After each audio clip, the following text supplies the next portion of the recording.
Bonsoir, merci d'assister à ce live Studirama TV consacré ce soir au programme Pré-Master de Neoma Business School. Je reçois pour en parler Marina Bastoni. Bonsoir. Bonsoir. Vous êtes responsable du programme 2 Years MSc en 2 ans, en l'occurrence. Je laisserai Marina vous faire la version anglaise. Et Lotfi, vous êtes Hamzi, vous êtes responsable de l'année préparatoire des MSc en part-time. Vous allez tout nous dire sur ces programmes full-time, part-time. Marina, bonjour, présentez-nous vos programmes. Bonjour, on est enchanté d'être avec vous de nouveau.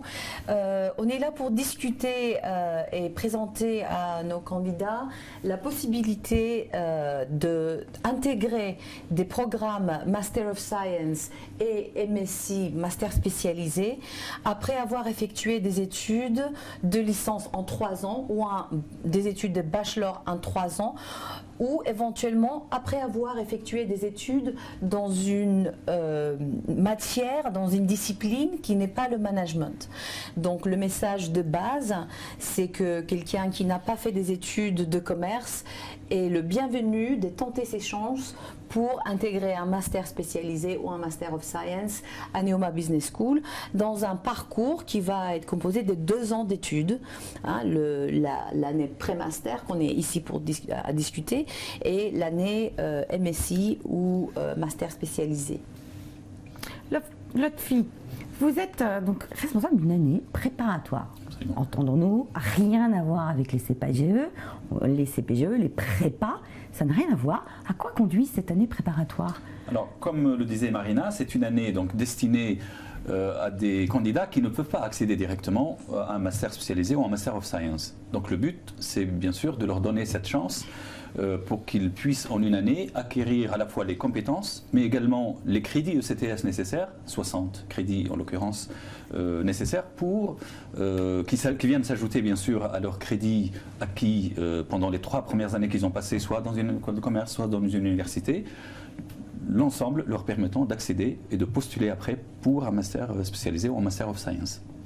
Il y a une question majeure que se pose quand même, parce que c'est vrai que c'est pas compliqué, enfin, c'était compliqué, pardon, les programmes postgraduate, il y a des masters et des masters.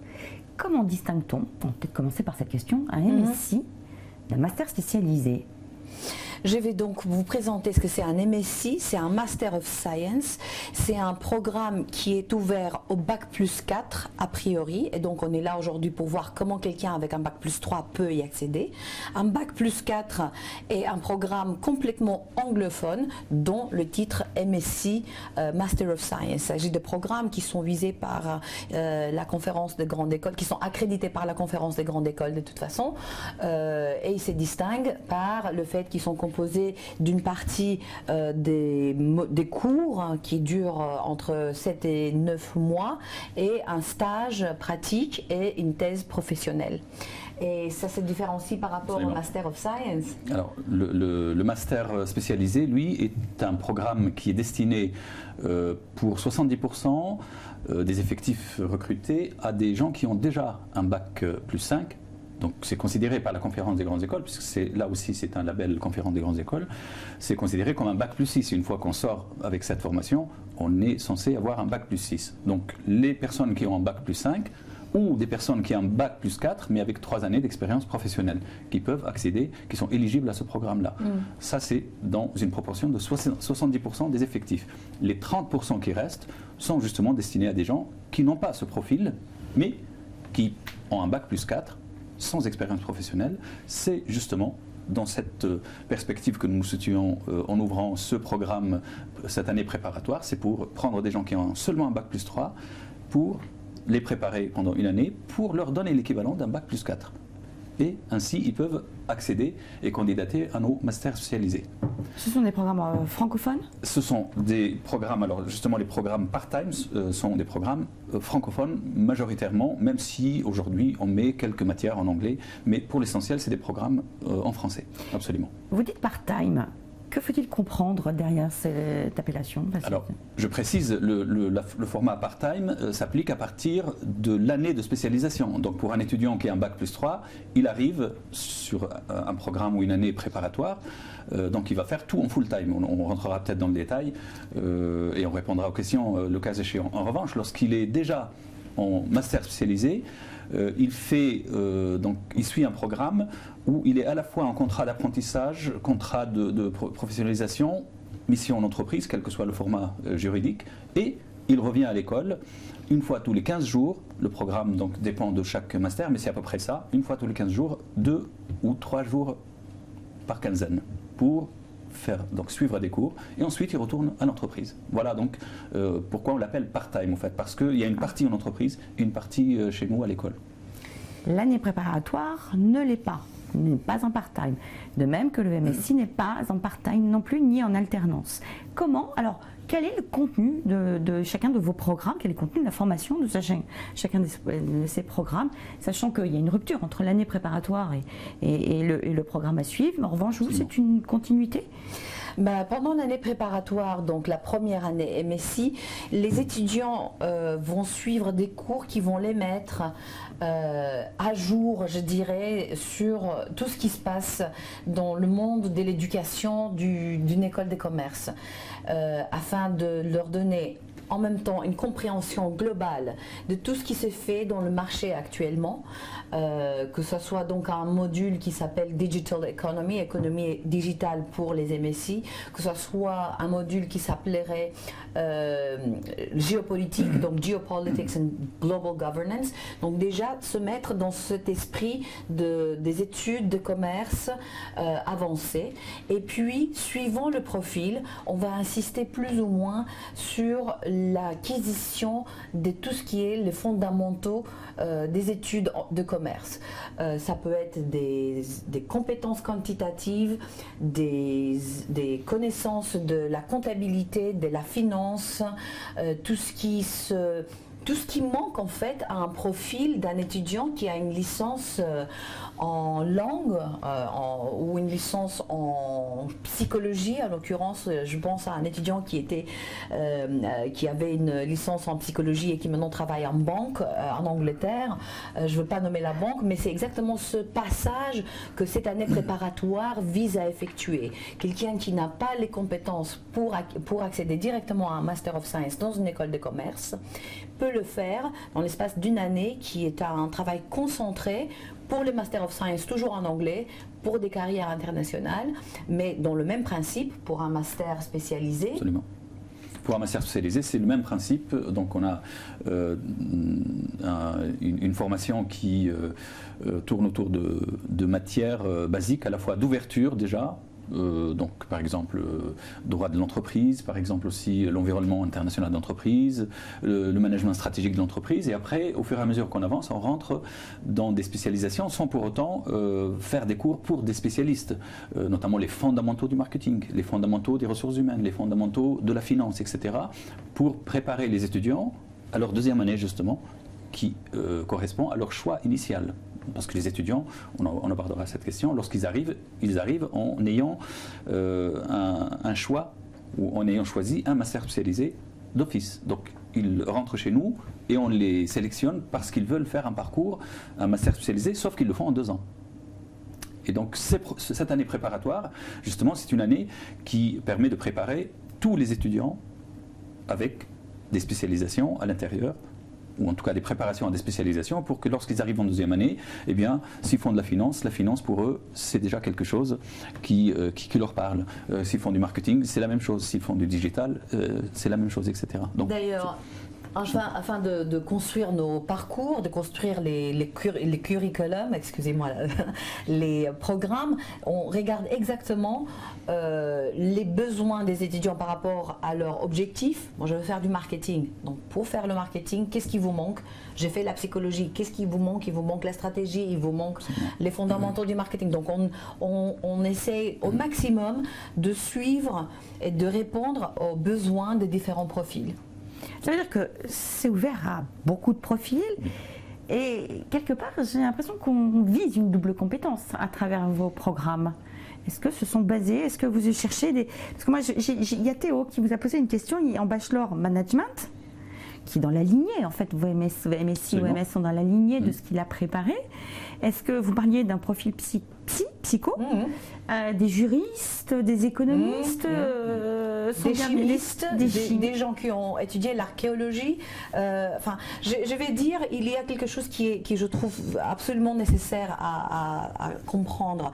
C'est que tout ce qui se passe dans le monde de l'entreprise aujourd'hui fait grand appel à l'ouverture de la multidisciplinarité.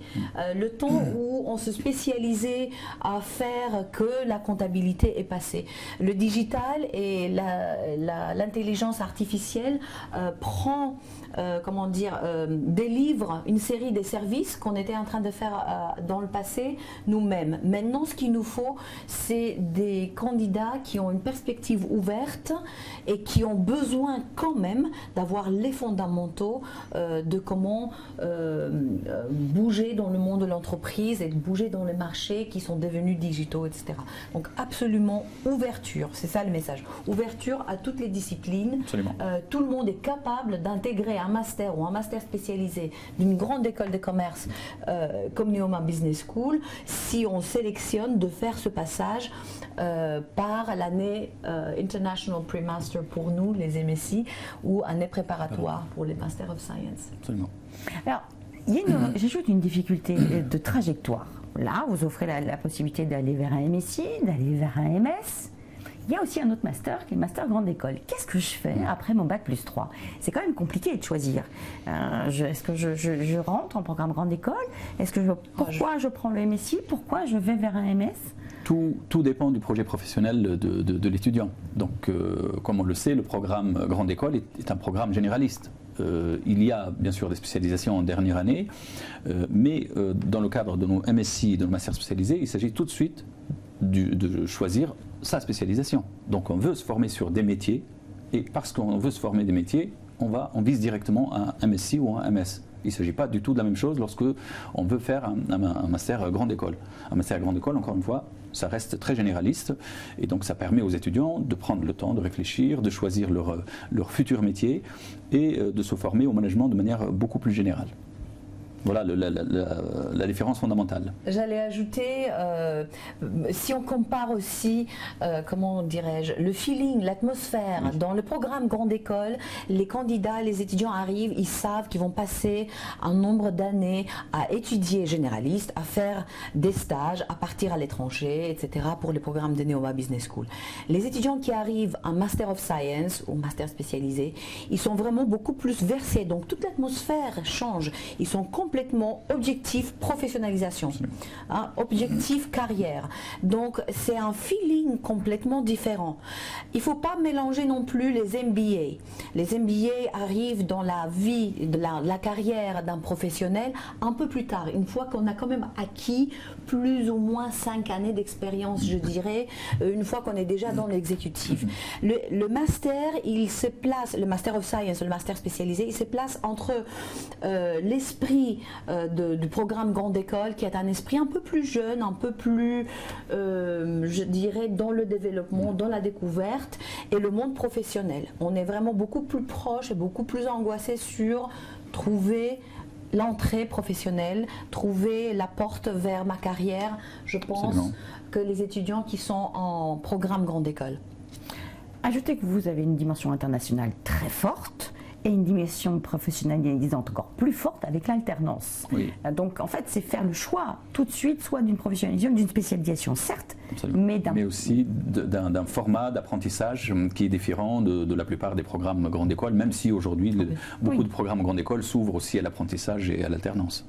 Mais notamment pour les programmes part-time à Paris, le parcours d'alternance est obligatoire. Donc lorsqu'on est en deuxième année, en tout cas je parle des candidats qui arrivent avec un bac plus 3, lorsqu'ils finissent leur première année et ils intègrent le master spécialisé de leur choix, ils partent en alternance. Donc voilà, ce parcours-là est obligatoire, alors que dans un programme PGE, c'est au choix de l'étudiant et aussi en fonction des partenariats avec les entreprises. Tout le monde n'est pas fait pour l'alternance, parce que c'est dur. C'est dur quand même l'alternance. Il faut concilier sa vie étudiante avec sa vie professionnelle. Alors justement, la sélection, vous en parliez tout à l'heure, on va y venir parce que c'est ce qui les intéresse au premier chef. Comment sélectionnez-vous ? Alors pour le coup, je pense que les modalités de sélection diffèrent de vos deux programmes. Ajoutez au fait que vous avez encore aussi une sélection petite professionnelle. Alors, vous avez raison, lorsqu'on sélectionne nos candidats, on les sélectionne sur leur projet professionnel. Donc, qu'est-ce qu'ils souhaitent faire? Et ils viennent avec un projet professionnel ficelé. Alors, c'est peut-être pas le projet définitif de leur vie, mais en tout cas, il faut qu'ils démontrent qu'ils ont un projet professionnel et qu'ils mettent en œuvre et qu'ils veulent mettre en œuvre les moyens, les outils pour le réaliser. Donc, à travers leur candidature à la fois sur dossier, à travers l'entretien, on échange avec les candidats et on arrive à comprendre si véritablement ils sont capables ou non d'être dans une perspective professionnalisante et s'ils peuvent, comme vous dites, avoir ce profil de candidat qui fait pour l'alternance et non pas un candidat qui plutôt serait fait pour des études plus classiques. Donc c'est l'entretien qui nous permet de le faire, mais encore une fois, les candidats le savent à l'avance et ils arrivent avec leur projet professionnel. Donc sans projet professionnel, point de non-retour. Évidemment. D'accord. Je dirais pour les MSI, il y a une petite différence. C'est des programmes qui sont très internationaux de vision et d'approche. Et j'ajouterais au projet professionnel des qualités qui sont visibles lors de l'entretien et qui ne sont pas visibles sur papier.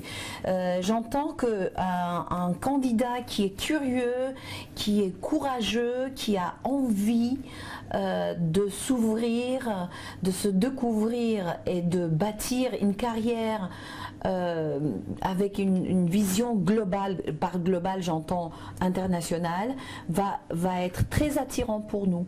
On cherche des profils qui sont prêts à se lancer dans les marchés internationaux, même s'ils n'ont pas je dirais le CV complètement aligné avec le monde de l'entreprise, et ça c'est tout à fait visible au moment où on va voir cet entretien avec l'étudiant, qui n'est pas obligé, à mon sens tu l'as dit, mais je vais insister un peu plus peut-être, qui n'est pas obligé de venir dire moi je veux avoir le poste le tel dans la boîte la telle. Non, absolument pas. C'est dommage, il faut pouvoir s'ouvrir, il faut pouvoir s'envisager et se placer dans un futur, se projeter dans un futur professionnel. Ça c'est très important, sans bien sûr dire je veux avoir ce poste là, mais il faut avoir le courage et l'ouverture d'esprit et la force de caractère, et c'est tout ça, c'est pas visible dans un CV, c'est pas visible dans un diplôme, c'est pas visible dans un bulletin des notes, et c'est pour ça que le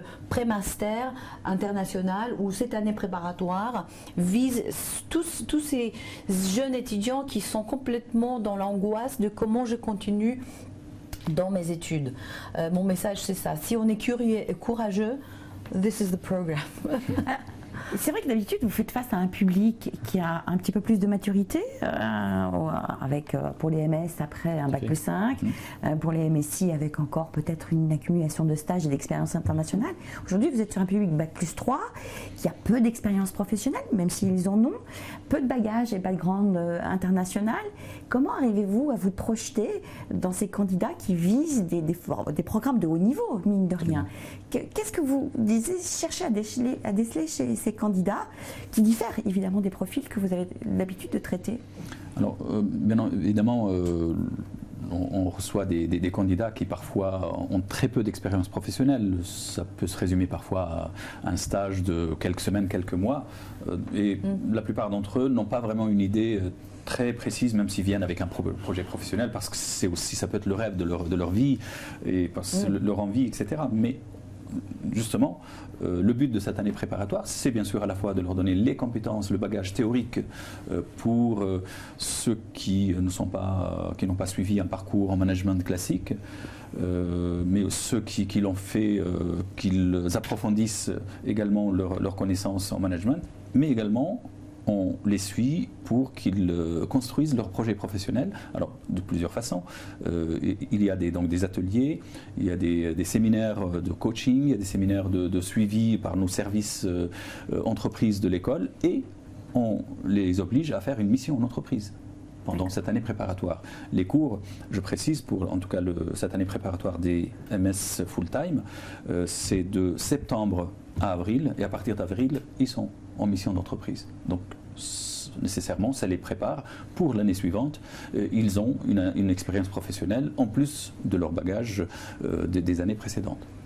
Et je double exactement, c'est la même chose, mais en anglais et à l'international de préférence pour le stage, la mission en entreprise, le stage entre la première et la deuxième année. C'est exactement notre approche, c'est de fournir et les connaissances et l'esprit. Pour moi, c'est extrêmement important. C'est l'esprit Master of Science, c'est l'esprit professionnalisant, anglophone, international qui va se passer, qui va se faire pendant cette année, et l'acquisition d'expérience. Pour quelqu'un qui a un bac+3 et qui a étudié, comme je disais tout à l'heure, la littérature, mais qui a envie d'appliquer sa pensée sur l'entreprise, c'est un passage extrêmement important, extrêmement riche, mais tout à fait disponible. Petite question, rejoignent-ils le vivier de vos participants au master spécialisé, des participants au MSI qui, eux, sont entrés après un autre niveau d'études? Ou sont-ils juste une promotion composée uniquement de ceux qui sont issus de l'année préparatoire ou de l'année... Les exemples sont tellement fascinants pour moi que j'ai vraiment le plaisir de les partager. Parce que, comme j'ai dit tout à l'heure, l'étudiant qui a fait des études de psychologie, il se trouve que j'étais très impliquée à l'Institut de psychologie, donc j'ai suivi plusieurs cas.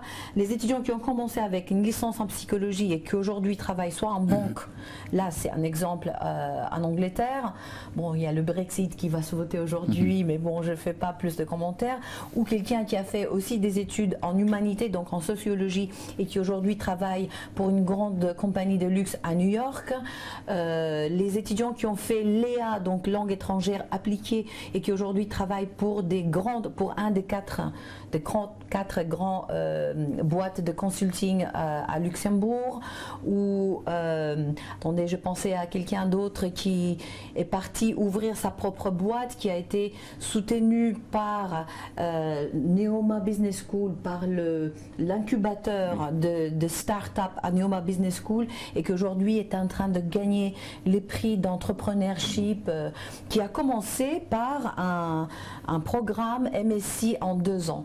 Les exemples sont multiples, je serais contente de continuer, mais peut-être on peut passer à une autre question. Ça fonctionne très bien. Je crois que le fait que les étudiants proviennent des parcours différents fait la richesse et la force de ce type de promo. Ils ont 2 ans à réfléchir, à bien prendre le temps de réfléchir sur leur parcours professionnalisant. Par contre, ils sont en master. Donc ils sont déjà un Master of Science, un Master spécialisé, ils sont déjà sur le pas de commencer à créer, commencer à vivre dans le marché du travail. En clair, le MSI en 2 ans, j'y arriverai pas en anglais, hein, j'y arriverai pas mal. Non mais j'y arriverai pas. Non mais je suis. C'est une seule et même promo. Il n'y a pas d'autres étudiants qui viennent s'ajouter. Ça dépend. Ça dépend. Il n'y a pas d'autres étudiants qui vont s'ajouter à eux. Par contre, il y a des cas où si l'année pré-master se passe à Rouen, par exemple, plutôt qu'à Paris, on va envoyer les étudiants qui ont besoin, parce que dans leur parcours, ils n'ont jamais fait la finance du marché, on va les envoyer suivre un cours, un module des finances du marché avec les étudiants de master grande école. C'est possible aussi d'avoir des étudiants qui sont tous ensemble tout le temps parce qu'ils n'ont pas besoin de ce module-là. Donc à Rouen en particulier, on a la possibilité, parce que notre campus il est très grand, on peut recevoir un très grand nombre d'étudiants, de personnaliser le parcours de cette année-là. Dans notre campus à Paris, on est beaucoup plus sur l'idée de rester ensemble sans vraiment passer à des différents bâtiments ou des différents. C'est pas un campus comme à Rouen ou à Reims où on est vraiment une ville. Voilà, c'est un campus style américain, une grande ville avec des bâtiments à droite à gauche. Voilà. Bon, c'est exactement la même chose pour l'année préparatoire pour les MS en part-time, comme ils seront sur le campus parisien. Notre campus parisien, il est dédié principalement aux formations part-time. Donc eux, ils auront leurs cours, leur salle, leur groupe entre eux, ce qui ne les empêche pas, bien sûr, de côtoyer tous les autres étudiants, soit de leur futur master en 2e année, ou des autres masters qui viennent 3 fois en tout cas 2 fois par mois et 3 jours par semaine. En tout cas, lorsqu'ils viennent, ils sont là présents 3 jours sur la semaine. Donc forcément, ils se croisent, ils se côtoient. Et l'objectif, c'est aussi de leur donner des occasions pour qu'ils se rencontrent, pour qu'ils se voient, puisqu'il ne faut pas l'oublier, le responsable du master spécialisé reste le même. Donc certes, il y a un responsable pour l'année préparatoire, mais le responsable du master spécialisé est toujours présent sur le campus parisien et c'est lui qui, peut-être on reviendra sur cette question, qui recrute les étudiants avec le responsable du programme de l'année préparatoire. Donc tous les deux recrutent les futurs étudiants. Donc ça veut dire que déjà, le candidat, lorsqu'il arrive, il connaît son futur responsable de master. Il connaît bien sûr le responsable de l'année préparatoire et par la suite, une fois qu'il est sur le campus, bien, il fait connaissance avec les étudiants qui sont déjà dans le master spécialisé qu'il vise. Que se passe-t-il si par hasard il se familiarise avec une autre de vos spécialités, une expertise peut-être qu'il n'avait pas vue dans le programme et qu'il découvre à travers son stage? Que se passe-t-il? Peut-il éventuellement changer de spécialité au terme de ces années préparatoires? Ce n'est pas exclu, absolument. Donc il faut quand même expliquer que les candidats, lorsqu'ils viennent, encore une fois, ils viennent avec un choix, avec un projet. Oui. Ils se présentent sur un programme et l'avantage, c'est que lorsqu'ils réussissent leur année préparatoire, ils intègrent automatiquement le master spécialisé pour lequel, ou le MSI pour lequel ils ont été recrutés. Maintenant, si pendant cette année préparatoire, ils se rendent compte, après soit des cours, soit une mission en entreprise, que ce n'est pas vraiment ce qu'ils voulaient initialement, ou qu'ils ont découvert une nouvelle spécialité et que vraiment ils veulent absolument changer, la porte n'est pas fermée. En revanche, ils devront passer un nouvel entretien avec le responsable du master, comme les candidats qui se présentent pour le master spécialisé ayant un bac+4 ou un bac+5. Comment fait-on le choix du campus? Ce sont les spécialisations qui déterminent le campus? Moi j'allais dire, il faut absolument... Pas mal, Rouen, c'est Paris, oui. C'est un choix cornélien que vous nous proposez. On est quand même placé dans les plus belles villes de la France, à mon sens. Je ne suis pas française et je peux le dire.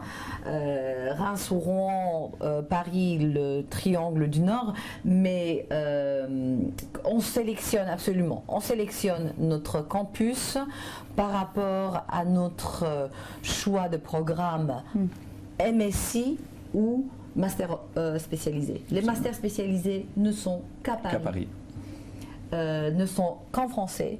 À notre campus à rue d'Athènes, où d'ailleurs tout le monde est le bienvenu pour la présentation de Porte Ouverte le 20 mars. 30 mars. Le 30 mars. Donc 2019. 2019. C'est toujours cette période-là en général. Voilà, où là on peut effectivement rencontrer les responsables des masters et les différents programmes.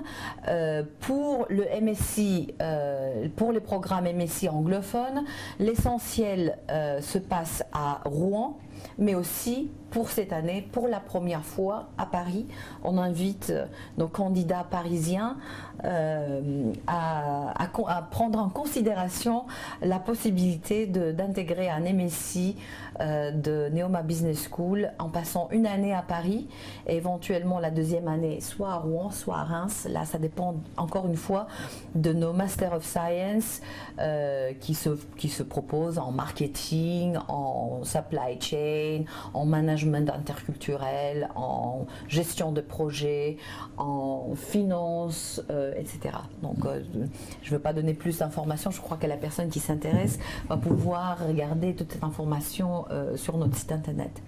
En revanche, il faudrait quand même rappeler que, et peut-être que je me trompe, mais vos programmes bénéficient de tout le corps professoral et de toutes les structures du groupe Neoma.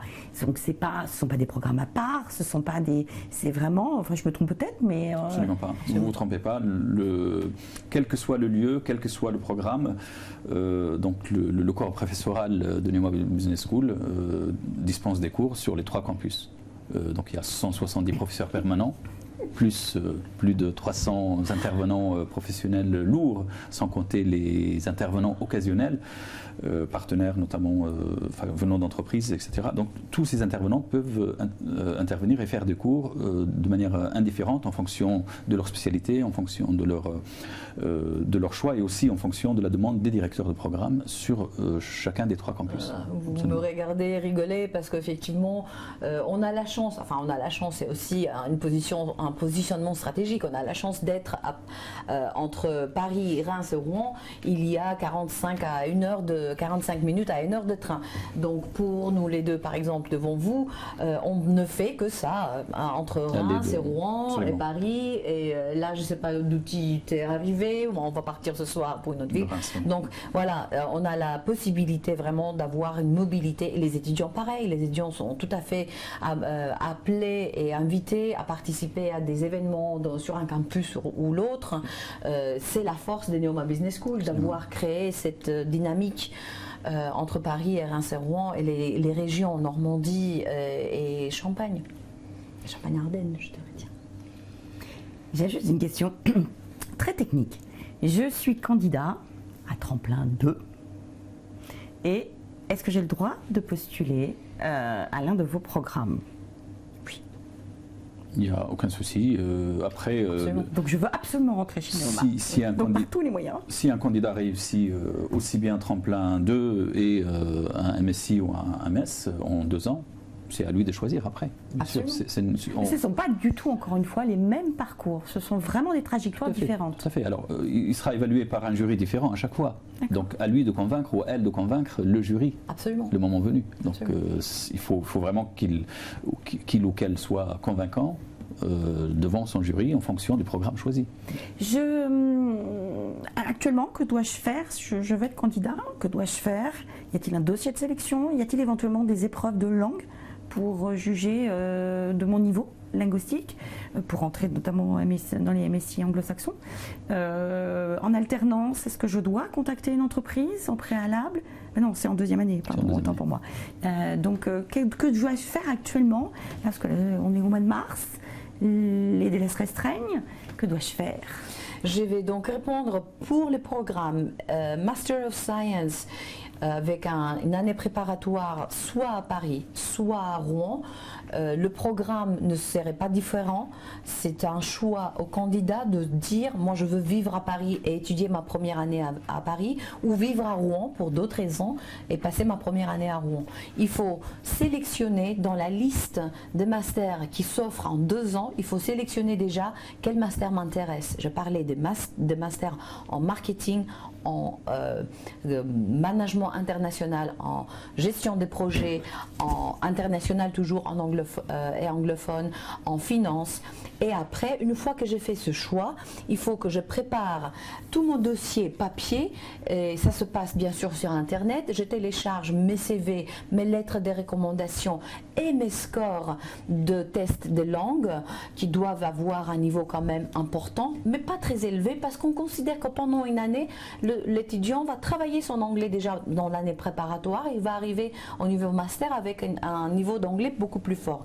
Et après, en ce qui concerne les MSI, les programmes MSI, les candidats sont appelés, sont invités à faire un entretien online, sur une plateforme qui enregistre. En fait, il y a par exemple Marina Basnis, elle a déjà enregistré ses questions, et le candidat, il est en face de son téléphone portable, sa tablette ou son ordinateur, il écoute et il regarde mon enregistrement de ma question, il enregistre en real time sur le moment sa réponse. Donc vous voyez qu'il y a une situation où nous, on va très facilement juger la préparation mentale, ce que je disais tout à l'heure, le courage, la confiance, l'envie du candidat à nous convaincre qu'il a vraiment, ou elle a vraiment le profil pour intégrer nos Masters of Science. Et ça se passe là, ça se passe tout de suite. Pour les masters spécialisés, c'est la même procédure quasiment, c'est-à-dire qu'il y a un dossier sur Apply Neoma où les étudiants remplissent leur dossier, il y a une liste de pièces à fournir et une fois qu'ils ont envoyé leur dossier, ils sont contactés par les assistantes qui s'occupent du recrutement pour une date. Les dates sont déjà d'ailleurs affichées sur le site des différents entretiens. Ils choisissent en fonction de leur disponibilité la date qui leur convient et si leur dossier est étudié favorablement par le jury, ils passent l'entretien, comme je disais tout à l'heure, avec le responsable du master qu'ils visent en 2 années, plus le directeur ou le responsable de l'année préparatoire que je suis.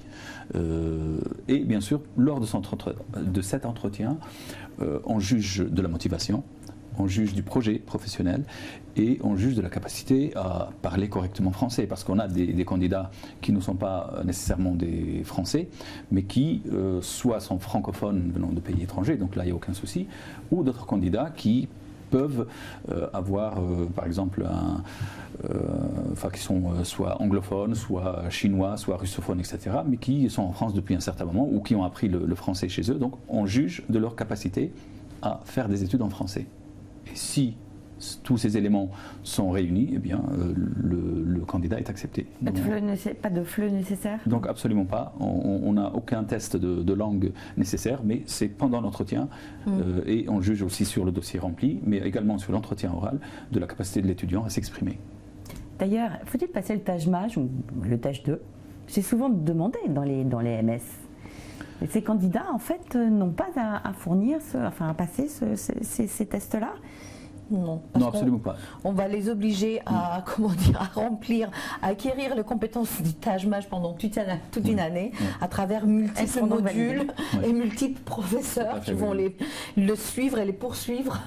D'ailleurs, les TAJMAJ sont souvent demandés pour les MBA plus que pour les masters spécialisés. Oui, tout à fait. D'accord. Donc, un dossier avec fourni plein de questions, des lettres de recommandation peut-être? Des lettres de recommandation, leur dernier bulletin de notes. C'est toujours compliqué à avoir des lettres de recommandation. Alors, on en a, c'est vrai que parfois, des lettres fantaisistes de personnes qui n'ont pas forcément des compétences. Moi, je conseille aux candidats quand même d'avoir des lettres de motivation, soit de professionnels, pour attester justement, par exemple, de la réussite d'un stage passé dans une entreprise, ou d'un professeur ou d'un membre d'une équipe pédagogique qui atteste du sérieux académique du candidat. Et vous les lisez? Parce que les candidats se posent souvent la question. On lit tout, on lit absolument tout. Moi, je lis en détail, je décortique le dossier et en fonction du sérieux du dossier, on décide ou non de convoquer le candidat. Donc, il y a une étape d'admissibilité sur dossier, bien entendu. Moi, je vais insister. Si les candidats croient qu'on ne va pas lire les lettres de recommandation, ils se trompent. On les lit, on appelle. Enfin, moi, il m'est arrivé plusieurs fois d'envoyer un message, un email à la personne qui avait fourni la lettre de recommandation, parce que je voulais savoir, surtout quand il s'agit des étudiants des candidats qui sont dans l'international. Très souvent, j'arrive pas à me faire une idée de qu'est-ce que ça veut dire, ce qui est écrit. Donc oui, absolument. Tout à fait nécessaire et tout à fait important pour nous. Vous vous souvenez d'une candidature, pour finir sur une note optimiste, une candidature mémorable, quelque chose qui vous a retenu dans votre carrière d'enseignant et de responsable de programme? Alors, vous parliez oui, absolument, j'ai l'histoire qu'il faut. Faites-nous en parler. Je me souviens d'un étudiant qui avait fait des études de musique. Voilà, qui avait passé sa jeunesse, donc il avait 23, 24 ans au moment où il a fait la candidature pour le programme en 2 ans, avec une expérience extraordinaire de concerts, de musique classique, mais aussi des musiques plus jeunes, je dirais, donc passionné des musiques, et qui était passionné par la gestion des événements de musique culturelle, etc., et qui aujourd'hui travaille exactement dans ce monde en Asie, et c'était un étudiant qui provenait d'Amsterdam, enfin c'était un néerlandais, a Dutch person, et qui a fait exactement le passage entre j'ai une passion pour quelque chose, mais j'ai besoin de la connaissance d'une école de commerce pour pouvoir faire une carrière et mettre mon point dans ce domaine. dans ce domaine, dans le marché international. Et excellent. Je me souviens absolument de comment cet étudiant est arrivé en me disant mais je ne sais pas quoi faire, je ne sais pas comment ça se fait. Moi j'aime beaucoup la musique, mais quand même je sais qu'il faut connaître un peu de finances pour monter les projets, voilà, des budgets, etc. Et that's exactly the point de ce qu'on est en train de présenter aujourd'hui aux candidats. Bon, j'ai un exemple très récent puisque pas plus tard que la semaine dernière, j'ai recruté avec ma collègue responsable du master marketing et data analysis, nous avons recruté une candidate française qui est en train de faire un bachelor dans une école parisienne que je ne nommerai pas, mais qui cette année passe une année d'échange en Australie. Cette étudiante est brillante, donc on a fait l'entretien avec elle, il était 1h du matin, vu le décalage. Donc déjà, elle s'était préparée d'une manière surprenante pour une étudiante de cet âge-là. Et donc, académiquement brillante, mais surtout, à son âge, donc elle a déjà une expérience internationale. Donc ça fait 6 mois qu'elle est en Australie, elle va aller jusqu'à la fin de l'année. Son anglais est parfait. Ce qui n'est pas une exigence, mais ça prouve l'ouverture d'esprit de la personne. Elle va faire un stage en Australie et elle a déjà fait l'équivalent à peu près de 8 mois d'expérience professionnelle entre job et expérience professionnelle, avec un bac plus 3 seulement. Donc c'est-à-dire qu'elle a à peine 20 ans, cette étudiante. Voilà. Donc on a tout de suite dit oui, ma collègue et moi, et on lui a signifié d'ailleurs, ce qui n'est pas dans notre habitude, signifier notre accord. Elle est au courant ou alors si elle vous suit? Non, elle est au courant. Elle est au courant. On lui a même signifié notre accord tout de suite. Donc, ce qu'on fait jamais normalement, mais là, elle a vraiment dépassé pratiquement tous les espoirs. Et puis, c'est une étudiante, encore une fois, souriante, brillante, qui a toutes les qualités. Mais je vais prendre ce que tu viens de dire parce que je trouve que c'est extrêmement important. Je vois les étudiants qui terminent les études de licence et qui cherchent comment faire un master ou faire un master. Et ils ont toute une richesse de vie, d'expérience, d'intérêt, des hobbies, des talents qui ne sont pas nécessairement valorisés par les parcours complètement classiques. J'ai fait mes papiers pour être accepté à un master, mais c'est que mes notes qui comptent. C'est pas l'esprit. Les notes comptent, mais ce n'est pas l'esprit Master of Science, Master spécialisé. C'est au contraire, on cherche vraiment la passion, on cherche vraiment le talent, on cherche le courage, comme je disais tout à l'heure, l'envie de prendre de risques, l'envie de s'élancer. Et peut-être, ce n'est pas visible, comme je disais, sur le CV. Ce n'est pas visible dans le bulletin de notes. Le fait d'avoir fait la musique pour toute sa vie et d'être passionné par ça, ou le fait d'avoir accumulé des expériences, ce n'est pas dans le bulletin de notes qui est habituellement la seule, comment dirais-je, le seul juge de ce que je vaux comme candidat. Donc non, nous on dit non à ça, on cherche vraiment des gens qui ont envie de se lancer un peu différemment, mais vraiment avec le plaisir et le courage. Et c'est ça le profil de master spécialisé au Master of Science en 2 ans. Vous avez vu, c'est des enseignants motivés, passionnés par ce qu'ils vont, qui vous répondent même à 1h du matin. Vous pouvez passer des entretiens à 1h du matin. Moi, j'admire. Bravo, merci de cette passion qui vous anime, parce que vous l'avez. À vous qui avez des talents à révéler, eh bien, n'hésitez pas à revenir vers Marina ou l'autre fille. Merci de ces précieux conseils. Merci à vous. Et à vous qui nous vous nous avez suivis, pardon. Merci et à très vite sur un live Studyrama TV.